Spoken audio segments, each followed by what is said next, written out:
Alright, we have more information that can tie up all the other information that I presented. Unbelievably, I was really content to leave it where I was at, and then I was searching through some more information.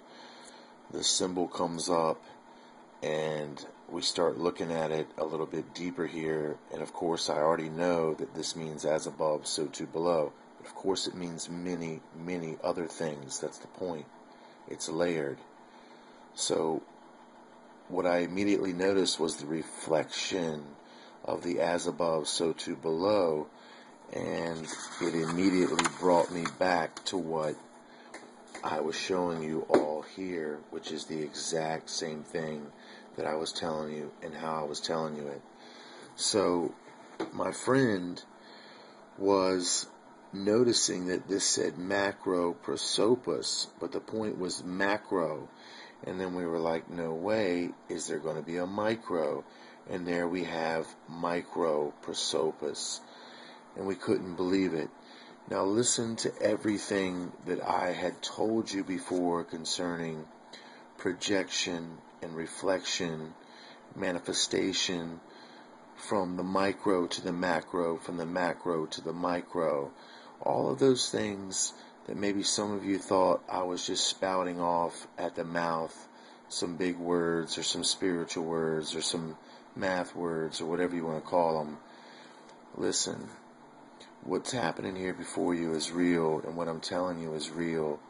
Listen to what we Googled when we researched this symbol further, and listen how it times up and supports everything that I have told you. The images we are looking at are a two-dimensional, but we live in a three-dimensional world. These 2D flat images are a projection of the 3D reality. The term projection in this context comes from mathematics. It arises when studying abstract multidimensional concepts. The interlocked triangles you see are the projection of the two interlocked 3D tetrahedrons. The interlocked tetrahedrons have a name, a star tetrahedron. So what we see here is these 2D flat images are a projection into the 3D reality. Now that is exactly what I was telling you concerning a holographic universe or a fractal geometric reality, or everything that I had told you about in the geometry series that was entitled Geometry, the Binding of Terrestrial Spirits. I mean, everything that I have shown you is being confirmed in this symbol, and it's absolutely unbelievable.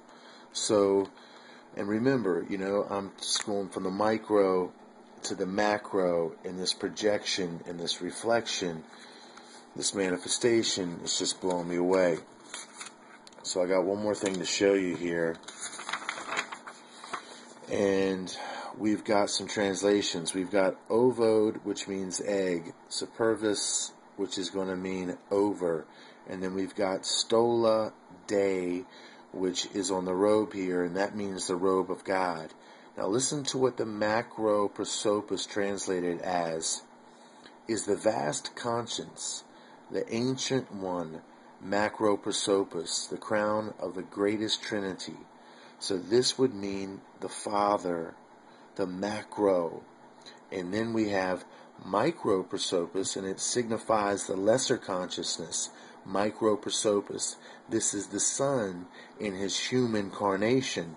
Now remember, we're talking about the occult, and we're talking about an incarnation of the spirit, terrestrial, heavenly energy, but in this case, the fallen energy that is incarnated into the physical, into the human incarnation, just as this said.